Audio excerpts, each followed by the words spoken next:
Qu'est-ce que ça raconte? Si je regarde un film, puis que je vous raconte le film après, puis que vous me demandez ça, ben j'ai plusieurs manières de répondre. Si je regarde Le Garde des Étoiles, par exemple, ben je peux vous dire, OK, il y a un fermier qui vient d'un coin perdu de la galaxie et il a soif d'aventure et ben, il se fait confier une mission qui est de sauver une princesse. Alors, on a un prince, c'est ça, un fermier qui veut sauver une princesse dans une galaxie très lointaine. Ben, c'est une manière de raconter l'histoire, mais évidemment, c'est pas ça du tout, La Garde des Étoiles, où c'est pas que ça, certainement. Il y a une histoire de rébellion contre un empire maléfique là-dedans. Il y a l'histoire de la force. Et à beaucoup de points de vue, c'est une fable taoïste, là, La Guerre des Étoiles. Bon, ben c'est ça, il y a une variété d'interprétations qu'on peut élaborer, puis qui sont des manières de répondre à qu'est-ce que ça raconte. Puis toutes ces réponses-là sont valides, elles sont consubstantielles essentiellement. C'est toute une partie de la réponse. La Guerre des Étoiles, ça raconte tout ce que je viens de dire et bien d'autres affaires. Puis j'en parle parce que des fois, très souvent, ce que le film raconte, c'est pas toujours explicite. Puis, en ce qui concerne les productions anglo-américaines, ben, il y a une partie qui est jamais explicite.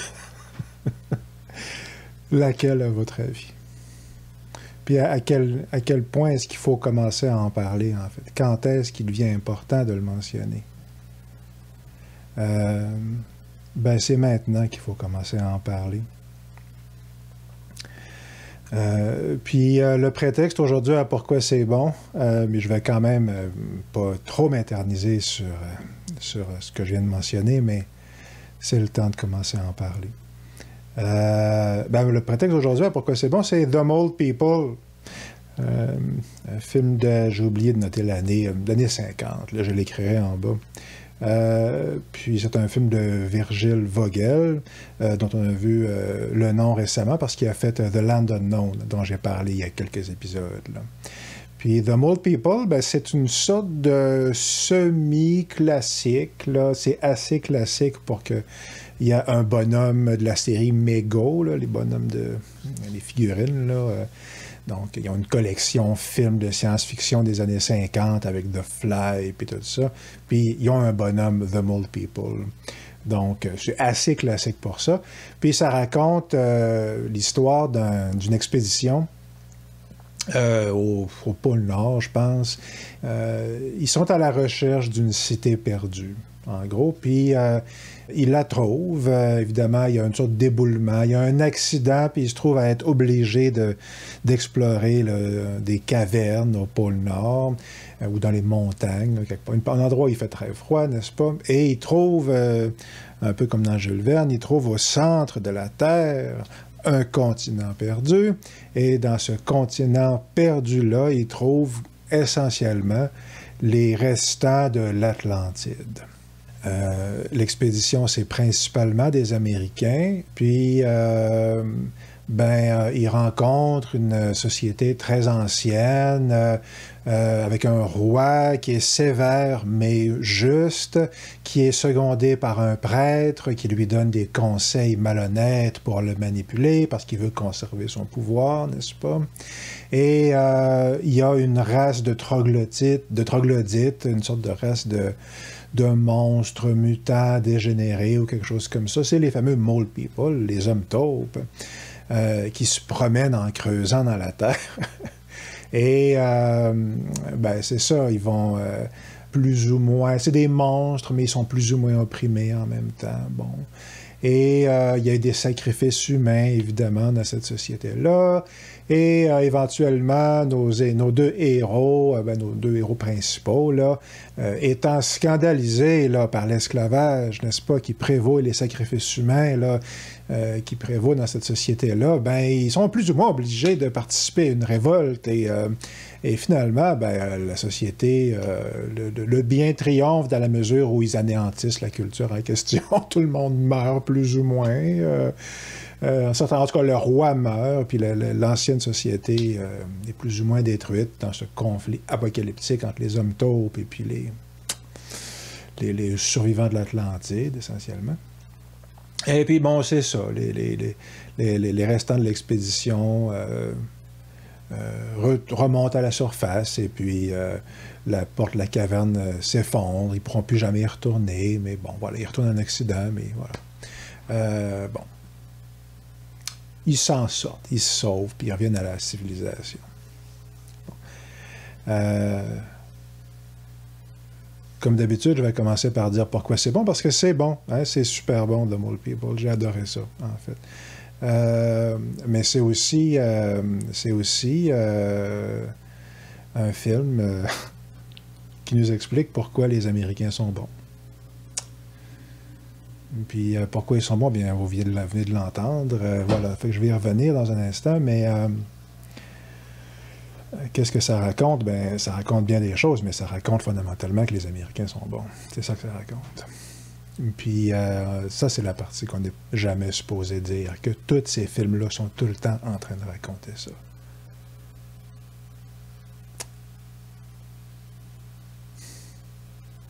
C'est scandaleux de l'évoquer. Faut juste pas le dire. C'est pas poli. Évidemment qu'ils sont bons, sont pour la vertu. Fait que pourquoi c'est bon, The Mole People? C'est bon pour 1000 millions de raisons. L'atmosphère est super bonne. Les éclairages, la direction photo, toutes ces affaires-là, c'est super bon. Il y a beaucoup de touches extrêmement atmosphériques. Il y a des bonnes scènes. Il y a toutes les séquences où les hommes taupes apparaissent de nulle part, n'est-ce pas? Il y a un trou qui s'ouvre là, dans la terre, puis il y a des mains qui sortent, puis ils ramassent les gens. C'est bourré de trucs comme ça. Il y a des petits détails du style... des détails qui montrent que les gens qui ont fait le film ont réfléchi à leur affaire. Ben, la civilisation, les Atlantes, si on veut, ils ont la peau complètement blanche, dans le sens où ils n'ont aucune pigmentation. Puis c'est normal parce qu'ils vivent dans des cavernes depuis des milliers d'années. Fait que l'idée, évidemment, c'est qu'ils ont perdu leur pigmentation. Ils ont énormément de... La lumière leur fait mal. Donc, puis il y a un lien avec les sacrifices humains à la fin. C'est impliqué dans l'intrigue, en vérité. C'est intégré de manière intelligente à l'intrigue. Puis c'est ça. Il y a de la lumière dans les cavernes avec des champignons phosphorescents qu'on rencontre assez souvent dans ce genre d'histoire-là. De cavernes souterraines puis de mondes souterrains. Ben c'est ça. Ici, il y a quelque chose qui fait que les gens voient. Il y a, je me rappelle pas s'il y a une sorte de soleil, l'équivalent d'un soleil là, au centre de la Terre. Encore une fois, le genre de truc qu'on voit souvent dans ces histoires-là. Mais, la lumière qui se dégage, clairement, c'est pas l'équivalent de la lumière du soleil. Et donc, leurs yeux sont très affaiblis par la lumière. Puis, c'est ça, comme je mentionnais, c'est intégré de manière relativement subtile, certainement efficace dans l'histoire. Puis, c'est bourré de détails comme ça. Virgil Vogel, comme je disais tantôt, il a réalisé The Land Unknown. Puis The Land Unknown, j'avais trouvé qu'il y avait un 25 minutes qui était atmosphérique, puis j'avais trouvé que le reste du film était plutôt bien réalisé, mais très ordinaire, parce que ça raconte l'histoire de... C'est ça, j'étais pas d'accord avec la prémisse qui est tout le monde est méchant, et c'est plus ou moins une apologie de la loi du plus fort jusqu'à un certain point. Mais bon, ça se discute, là, vous le regarderez si vous voulez, The Land Unknown. Mais ici, The Mole People... essentiellement, j'ai aimé ça tout le long. J'ai trouvé que à peu près tout est bon. Les deux trucs, vraiment, sur lesquels on pourrait dire que j'ai accroché, c'est, le début est extrêmement... le début, c'est un savant dans son bureau, essentiellement. C'est une sorte de professeur universitaire. Et je ne sais pas s'ils ont engagé un vrai professeur, mais il a l'air amateur, en tout cas. Ça a l'air d'un comédien amateur. Il parle énormément avec ses avec ses mains. Il y a un globe terrestre, là, puis il dit « Oui, ici, la Terre », tu sais. Puis il est en train de nous convaincre, pendant cette séquence du début,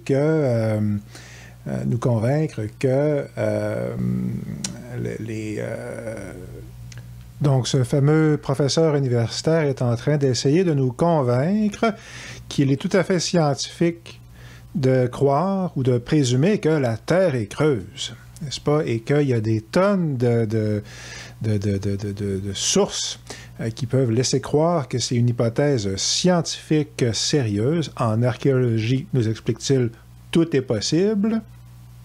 Et il cite, il cite l'épopée de Gilgamesh. C'est la raison pour laquelle j'ai hésité tantôt. Puis, attendez-moi juste un instant. Je reviens dans quelques secondes.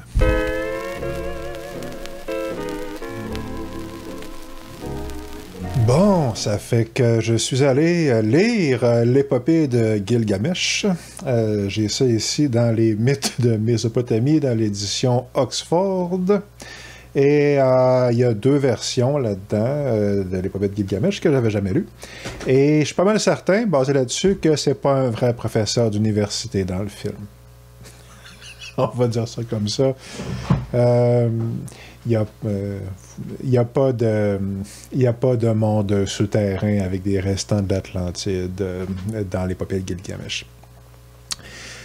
Il y a un déluge, c'est super intéressant. Il y a effectivement, si on veut être extrêmement généreux, on peut dire qu'il y a effectivement des endroits où il y a des créatures qui sont peut-être aspirées à travers la Terre ou quelque chose comme ça. Mais la version courte, c'est qu'ils disent n'importe quoi dans le film. Ils ont dit ça, ils ont pris des affaires à gauche puis à droite dans The Mole People, dans leur introduction, puis pour donner un cachet de crédibilité intellectuelle, c'est-à-dire ici scientifique, évidemment, à l'histoire qui s'apprête à nous présenter. Puis c'est ça. Je ne sais pas si c'est lié avec... parce que moi, ce que je crois honnêtement, c'est que les Anglais, parce que, bon, les Anglo-Américains sont tout le temps un petit peu en train de nous dire qu'ils ont... que c'est leur mission sacrée d'envahir tout le monde, voyez-vous. Puis je ne sais pas comment parler de ces sujets-là, de ces films-là, puis de ces livres-là, sans mentionner le fait qu'ils sont tout le temps en train de dire ça, tout le temps, à peu près. Puis il y a des nuances, là, vous entendez dire peut-être, oui, il y a des nuances. Oui, il y en a, là, mais... bon, si on va lire, mettons, Moby Dick, je l'ai lu l'année dernière, effectivement, dans l'Amérique des années... de la fin du 19e siècle, le sentiment n'est pas tout à fait le même.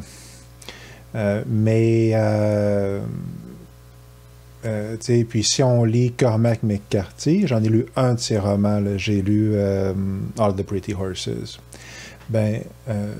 Lui, il présente, lui c'est un écrivain américain, plus ou moins contemporain. Il vient de sortir une couple de bouquins là, il n'y a pas longtemps, mais il est plus en fin de parcours d'écrivain qu'en début de parcours. Là. C'est lui qui a écrit The Road, etc. Bon, Cormac McCarthy présente plutôt le portrait de ce que l'Amérique a perdu essentiellement, moralement. Moi, c'est l'impression que j'ai, en tout cas, en héritant de l'Empire britannique, ce qui est arrivé après la Deuxième Guerre mondiale. Historiquement, grosso modo, c'est ça qui est arrivé. Les Britanniques ont gouverné le monde pendant environ 150 ans. Ils ont répandu l'extermination, le génocide, le nettoyage ethnique... partout à la grandeur de la planète. Ils ont mis la planète à feu et à sang. C'est une catastrophe pour tout le monde qu'ils ont rencontré. mais avec l'idée qu'ils incarnaient le progrès, le commerce et la vertu. Et puis, ben, c'est ça. Ils ont eu le plus grand empire pas mal de tous les temps, aller jusque-là. Puis après la Deuxième Guerre mondiale, ben, les Américains ont hérité de cet empire-là. Puis c'est là-dedans qu'on vit maintenant. T'sais? Puis c'est ça. Puis ils ont le... C'est leurs histoires qu'on voit la plupart du temps, c'est ça. Donc, puis ils racontent les histoires d'un empire triomphant. Puis l'histoire de l'empire triomphant, ben, les Britanniques, pendant longtemps, l'histoire qu'eux racontaient, c'était un mélange de nous sommes le peuple élu, nous sommes supérieurs à tout le monde sur Terre. Ils ne disaient pas les Blancs ou les Européens, ils disaient les Anglais. Les Blancs, des fois. Mais fondamentalement, c'est la race anglaise, historiquement, qui était appelée à gouverner le monde.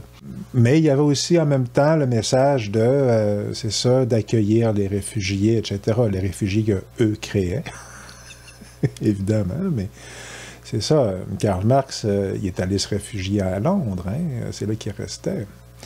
Donc, au 19e siècle. Là. Fait que, j'y vais rapidement parce que notre imaginaire est tellement façonné par les histoires qu'on entend nuit et jour, là, de la part de ce qu'on appelle les médias de masse, qui sont, en bonne partie, plus ou moins entièrement entre les mains soit d'Américains, soit de monde qui veulent bien paraître auprès des Américains.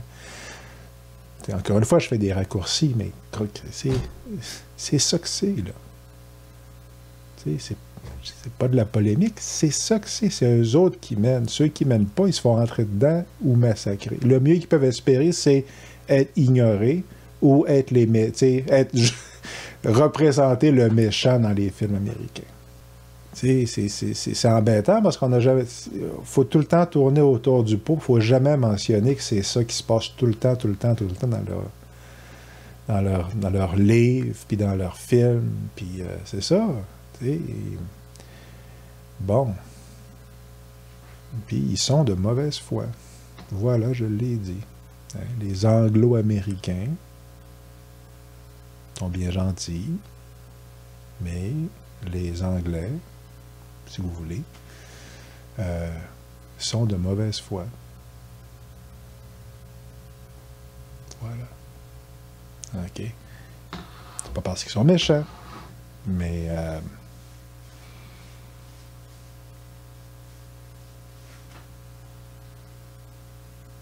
Puis c'est une chose que... Ça a l'air gros quand on le dit comme ça, mais en même temps, bon...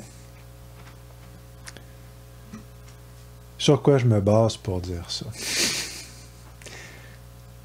Ben, moi, je pense que si on regarde tous leurs films, comme je disais, je suis en train de regarder tous les films de science-fiction, plus ou moins de tous les temps, c'est principalement des films, on va dire anglo-américains, surtout américains. Britanniques, il y en a quand même pas mal. Puis, il y a des films japonais, c'est super intéressant de comparer, des films d'Europe de l'Est, etc., c'est super intéressant. Puis il y a des même dans le discours, on va dire, impérialiste, là, si on veut, pour utiliser les gros mots, ben, il y a des recoupements là, dans les films d'autres peuples et cultures, là, si on veut. Il y a des points communs, là. Ils n'ont pas le monopole de la... Ils n'ont pas le monopole de la fourberie, là, les anglo-saxons. Mais c'est quand même eux autres qui mènent. T'sais. Puis, c'est une affaire qu'on n'est pas supposé dire. Le discours ambiant, c'est... société anglo-saxonne et multiculturelle, n'est-ce pas, ouverte à toutes les cultures, la diversité, etc. Mais c'est pas les Ouzbeks là, qui décident du savoir-vivre, puis de ce qui est les sujets qui sont moralement abordables en public, puis c'est pas eux autres qui décident c'est pas les Irlandais. C'est pas les Irlandais qui décident quelle est la signification de la Saint-Patrick. C'est pas les Irlandais qui disent le jour de la Saint-Patrick, tout le monde est Irlandais. Ça, c'est un slogan publicitaire.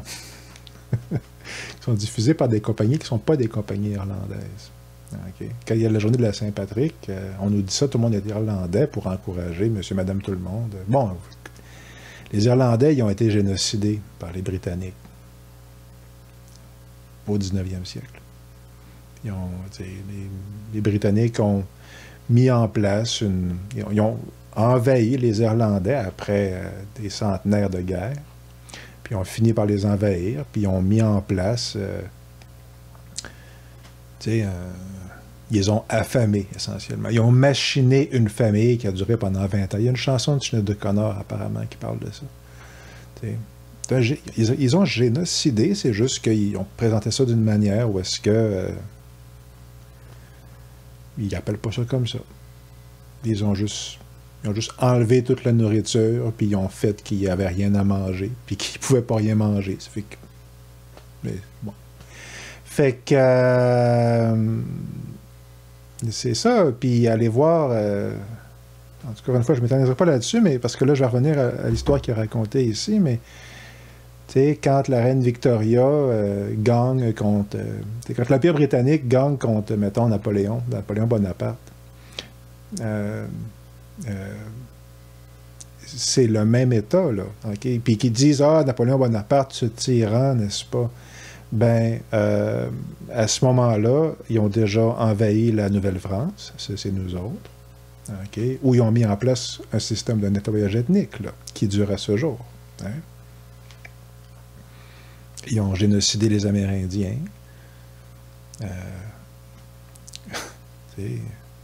Aller voir partout, aller voir comment est-ce qu'ils ont traité les gens en Afrique. C'est ça, c'est crime sur crime, génocide sur génocide.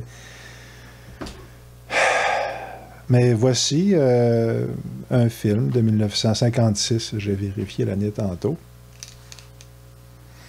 Puis, qu'est-ce qu'on nous montre comme anecdote, comme histoire, qu'est-ce que ça raconte? Ben, c'est ça. Au début, j'ai divisé ça en 4 points. En quelques secondes, là, je vais présenter ça. Qu'est-ce que ça raconte? Ben, on a un prologue scientifique où quelqu'un nous explique que scientifiquement, ce qu'on va voir se peut. Bon. OK. Ensuite, une expédition découvre le continent perdu dont j'ai parlé plus tôt. Une société très ancienne, mais ignorante, okay? Qui n'est pas évidemment habitée par la science. La science dont on nous a montré au prologue la vertu qu'elle a. C'est ça. Le prologue est scientifique. Un prologue qui est cousu de fil blanc, qui dit carrément n'importe quoi. Okay. Mais on a un prologue où la science, qui est complètement une mystification dans le film, nous est présentée comme étant l'autorité morale et intellectuelle suprême. OK? Puis là, nos explorateurs anglo-américains, mais tous les hommes sont des frères, ça fait qu'il ne faut pas mentionner qu'ils sont anglo-américains, débarquent dans cette civilisation qui dure depuis des milliers d'années, mais où, il y a des esclaves, OK? Puis il y a des sacrifices humains. OK. Puis c'est intéressant qu'ils prennent ces deux affaires-là, parce que c'est des affaires que tout le monde, essentiellement, va trouver inacceptables. À juste titre. Tout le monde, à notre époque, est contre l'esclavage et le sacrifice humain. Moi aussi, et j'espère que vous aurez compris. Mais c'est justement... Ça fait qu'on a cette vieille société-là, OK? Mais... ils pratiquent des crimes que 100% du monde vont trouver. 100% des gens qui regardent le film vont trouver qu'ils sont épouvantables. Okay? Puis nos deux héros américains, c'est sûr que c'est deux gars surtout, hein, nos deux héros américains vont détruire cette société-là, millénaire. OK? Puis, puis c'est correct pour eux de détruire cette société millénaire-là, parce qu'ils ont moralement raison, parce que la science est de leur côté, et parce que l'esclavage, c'est mal, et le sacrifice humain, c'est mal. Mais on remarquera ici que c'est pas des survivants de l'Atlantide qui ont écrit le scénario, hein, ou des hommes taupes. C'est ça, nos Américains, quand ils débarquent, qu'est-ce qu'ils disent sur des citations plus ou moins, pas mot pour mot, mais c'est à peu près ça qu'ils disent.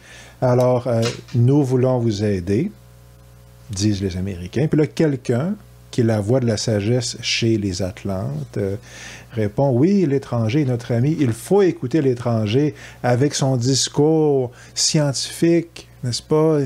Qu'est-ce que cette mystérieuse science que tu essaies de nous expliquer, ô étranger, n'est-ce pas? » C'est ça. Puis, il y a une... moi, il me semble aussi que on entend beaucoup parler dans les films américains de la peur de l'étranger, puis la xénophobie, c'est mal. Ben moi, je veux bien la xénophobie, c'est mal, mais ici, l'étranger, c'est un Américain. Puis l'étranger incompris, c'est un Américain. Puis moi, je trouve que ça revient très souvent dans les discours anglo-saxons. Non seulement je trouve, mais j'ai l'impression que ça se vérifie. J'ai l'impression. On verra au fur et à mesure que je regarde mes films, là, puis j'essaie d'être le plus de bonne foi que je suis capable, mais c'est ça. Tu sais, il y a un discours dans les milieux anglo-saxons à l'effet que la xénophobie, c'est mal, mais avec l'idée que, dans le fond, les étrangers, c'est les anglo-saxons. Puis quand on a peur de l'étranger, puis qu'on a peur de la différence, puis de l'inconnu, ça veut dire, dans le fond, on a peur des Américains, on a peur des Anglo-Américains, qui nous apportent leur nouvelle science, leur nouvelle connaissance. Voyez-vous la ligne générale à peu près? Puis ça peut avoir l'air farfelu, mais c'est ça qui arrive ici, puis cette histoire-là. Tu sais, j'en ai écouté, encore une fois, beaucoup des films de ces temps-ci. Je compile mes notes, puis elle revient vraiment très souvent. Tu sais, puis en tant que Québécois, le discours des Anglo-Saxons par rapport à la différence, je le connais très bien, voyez-vous. Puis c'est essentiellement la différence, c'est bien, et la différence, c'est eux, en vérité.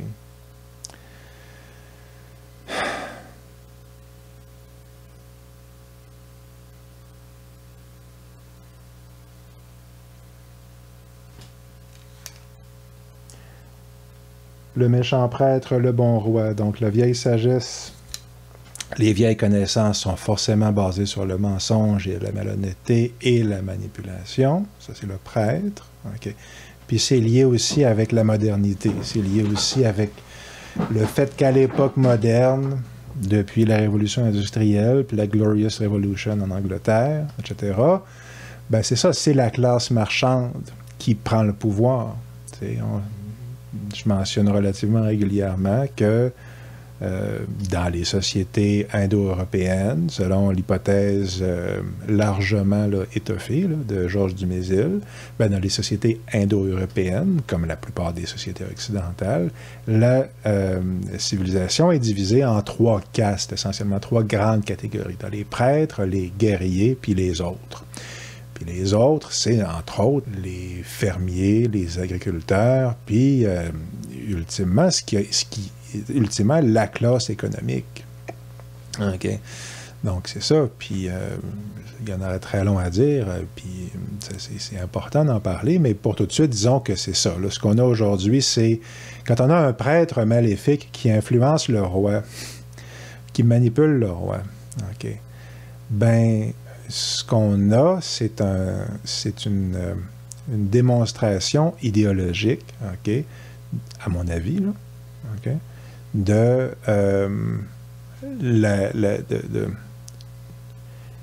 Qui sert à expliquer pourquoi maintenant une des 3 castes de la société indo-européenne primitive, n'est-ce pas, est rendue au sommet de la pyramide.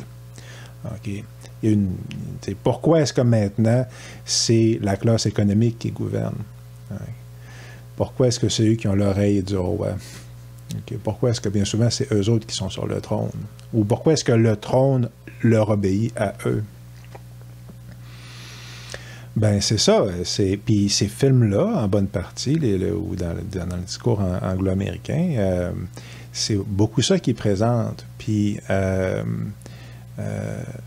avant qu'on me dise peut-être que, justement, j'étais en train de dire que c'était une valorisation du régime anglo-américain, puis là, je suis en train de parler du capitalisme, fondamentalement, ben c'est le même régime, voyez-vous. Le capitalisme naît essentiellement en 1760, année de la conquête du Québec, incidemment.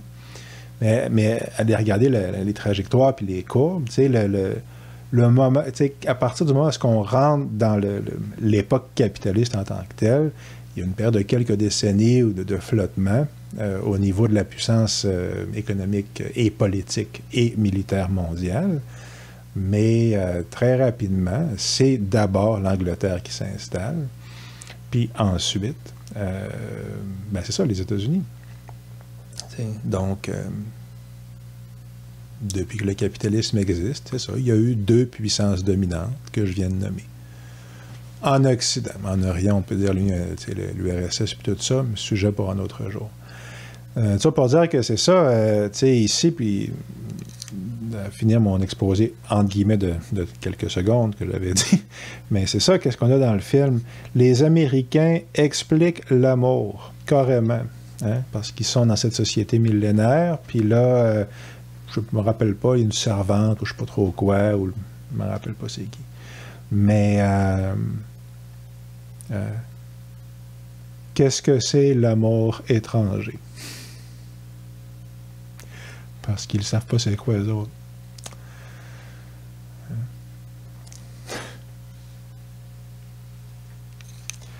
La liberté, c'est les États-Unis, les esclaves se révoltent, parce qu'évidemment, puis il y en aurait très long à dire aussi sur le mythe, en vérité, de la révolte des esclaves. Parce que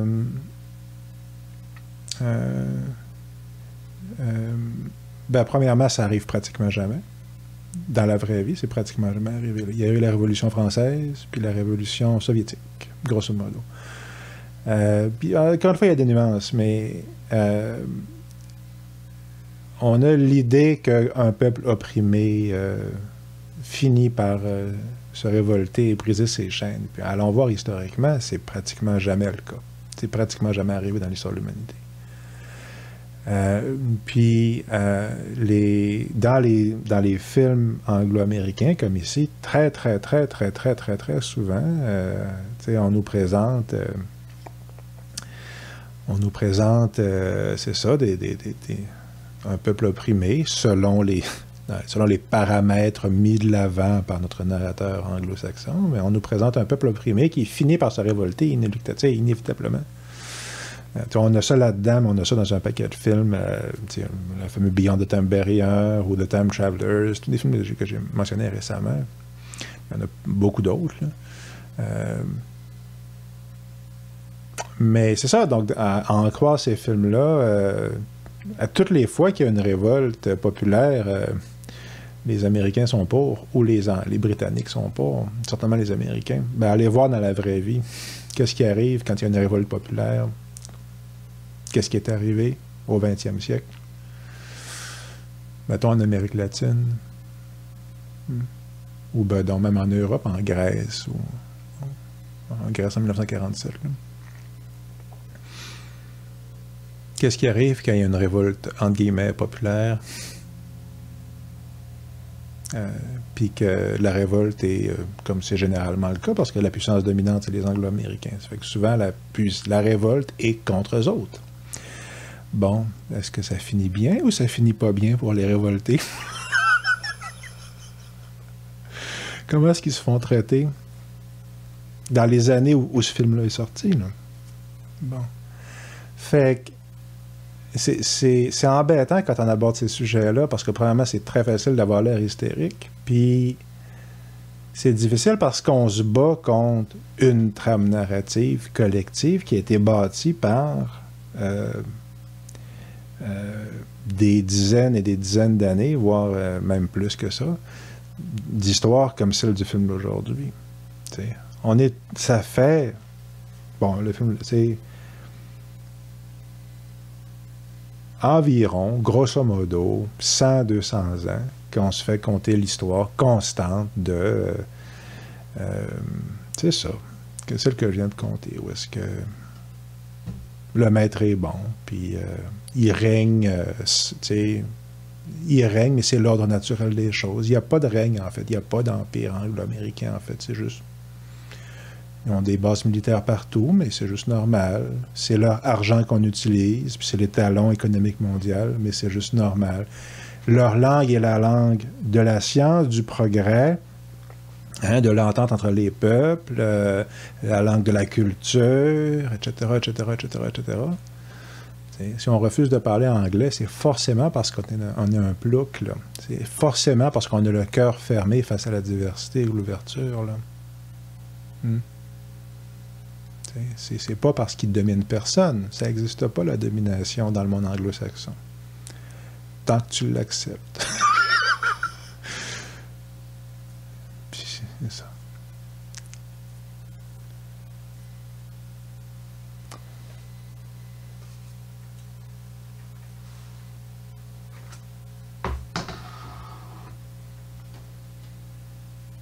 Voilà. Personne ne veut en parler, puis... Si on veut avoir des chances de sortir du trouble dans le collectif dans lequel on est, peut-être que ça peut être utile d'essayer de regarder les choses telles qu'elles sont réellement. Puis moi, je les déteste pas, les Anglo-Américains, même s'ils détruisent mon peuple. Même s'ils sont de mauvaise foi. Je les haïs pas. Mais c'est ça qu'ils font pareil. Puis dans leurs histoires, ils sont tout le temps les héros. Puis moi, je les aime souvent, leurs histoires. Moi, le People, j'ai trouvé ça excellent. Mais c'est quand même ça qu'ils sont en train de me raconter. Qu'eux ont raison de me détruire, moi, d'une certaine manière. Mais pas juste moi. Tout le monde qui n'est pas comme eux autres. Au nom de la différence. Il faut quand même le faire, là. OK?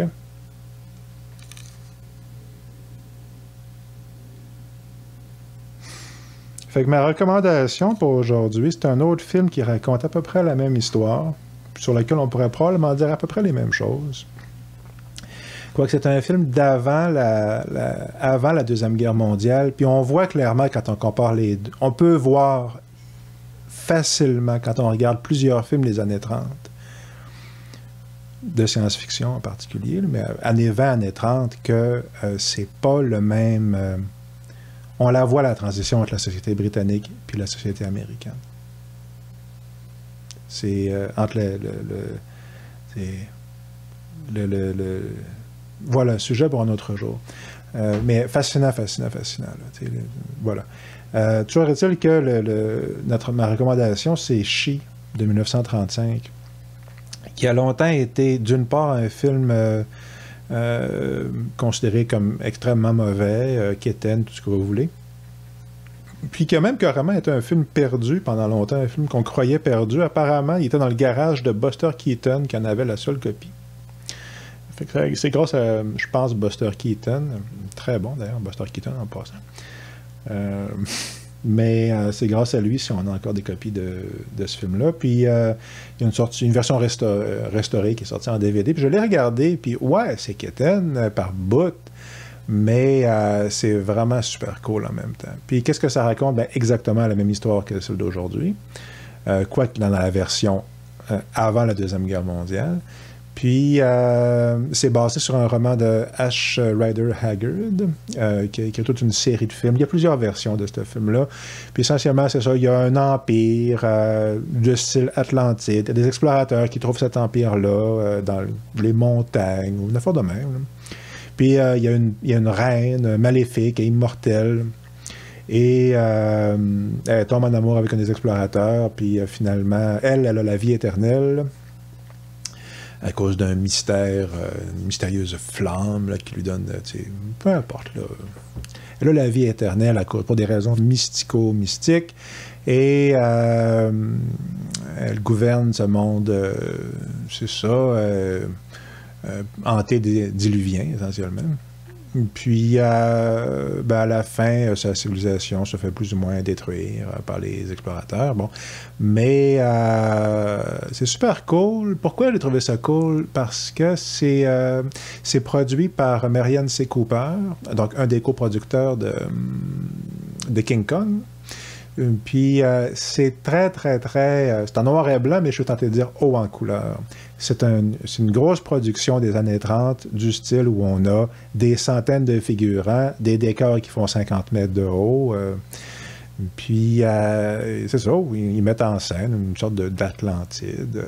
Puis ouais, c'est super cool, là. Fait que ouais, il y a des scènes de danse plus ou moins interminables. Bon... Puis il y a des éléments de l'intrigue qui sont, c'est ça, qui ont un peu mal vieilli. L'actrice qui joue la reine maléfique, c'est son seul film apparemment, parce que le film a complètement foiré. C'est une actrice de théâtre à la base, je pense. Puis j'ai noté son nom, mais je le trouve pas. Je l'ai ici. C'est Ellen Gahagan, je crois. C'est ça. Puis elle est correcte. OK, on va voir la coupe à moitié pleine. Elle n'a pas l'aura de, mettons, Greta Garbo ou Louise Brooks ou quelqu'un comme ça, mais correct. Puis elle fait une bonne reine maléfique. OK, on va dire comme ça. D'ailleurs, je pense que la reine dans La Belle au bois dormant, je pense qu'elle est basée carrément sur elle, mais ça, ne me citez pas là-dessus. Je pense que j'ai vu ça passer. Tu aurais dire que She, c'est bon parce que c'est la même histoire. Quand j'ai regardé le film, j'avais déjà vu un remake des studios de la Hammer. J'avais vu un Revenge of She ou quelque chose comme ça.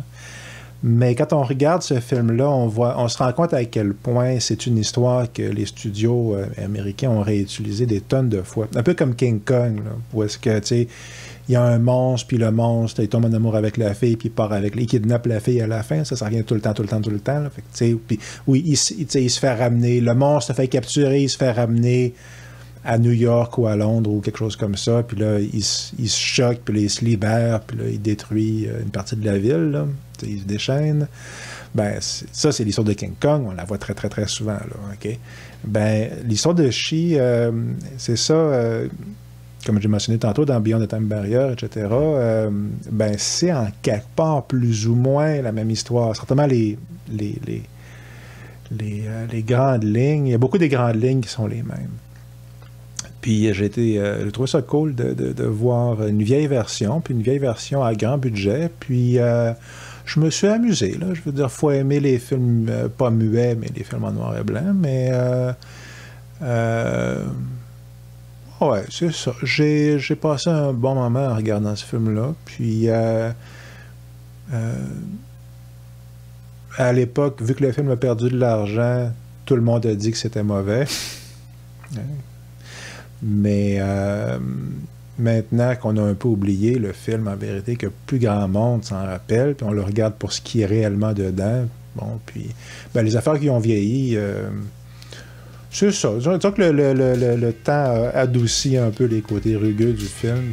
Voilà, j'ai aimé ça. J'ai trouvé ça cool, puis je vous recommande, vous le conseille pour un dimanche pluvieux ou quelque chose comme ça.